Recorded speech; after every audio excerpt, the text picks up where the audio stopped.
রূপার জিনিস অনেক দিন ধরে ব্যবহার না করলে দেখা যায় কালচে দাগ হয়ে যায়, যেটা পরিষ্কার করতে অনেক কষ্ট হয়। তো সেই কষ্টটা কিভাবে দূর করবেন আজকের ভিডিওটা দেখলেই আপনারা বুঝতে পারবেন। তার জন্য আমি নিয়ে নিলাম একটা হারপিক আর একটা ব্রাশ।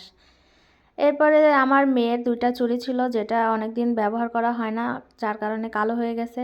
তো আমি চুড়ি ২টার মধ্যে কিছুটা পরিমাণে হারপিক নিলাম এবং ব্রাশ দিয়ে খুব ভালোভাবে ঘষে নিচ্ছি, যেন চুড়িটার মধ্যে হারপিকগুলো খুব ভালোভাবে ঢুকে পড়ে আর কি।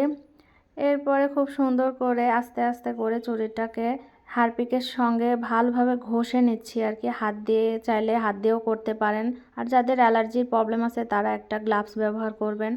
এরপর আমি 5 মিনিট রেখে দিলাম। তো 5 মিনিট রেখে দেওয়ার পরে ফিরে আসলাম। আসার পরে এখন আমি এই চুড়িটাকে ব্রাশ দিয়ে খুব সুন্দর করে ঘষে নিব। তো ঘষে নিলেই দেখতে পারবেন আস্তে আস্তে এই কালো ভাবটা একদম চলে গেছে, চুড়িটা একদম চকচকে হয়ে যাবে নতুনের মতো। তো একটু সময় নিয়েই করবেন আর কি। তো একবারের ব্রাশের ঘষাতেই দেখুন কত সুন্দরভাবে কালো দাগটা চলে গেছে। তো আমি আবার এটা পূর্বের মতো রিপিট করব আর কি। হারপিক দিয়ে আবার কিছুক্ষণ এই চুড়িটা ভিজিয়ে রাখবো 5 থেকে 7 মিনিটের মতো।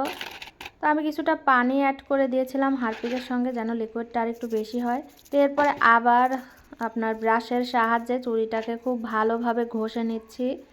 তো একটু সময় নিয়ে ঘষলে দেখবেন চুড়িটা একদম চকচকে নতুনের মতো হয়ে গেছে। দেখতেই পাচ্ছেন প্রথমে কি রকম কালচে আর এখন কত চকচকে রূপার কালার এসে গেছে। তো এই ভিডিওটা হয়তো আপনাদের কাজে লাগবে। ভিডিওটি ভালো লাগলে অবশ্যই শেয়ার করবেন। ভালো থাকবেন সবাই।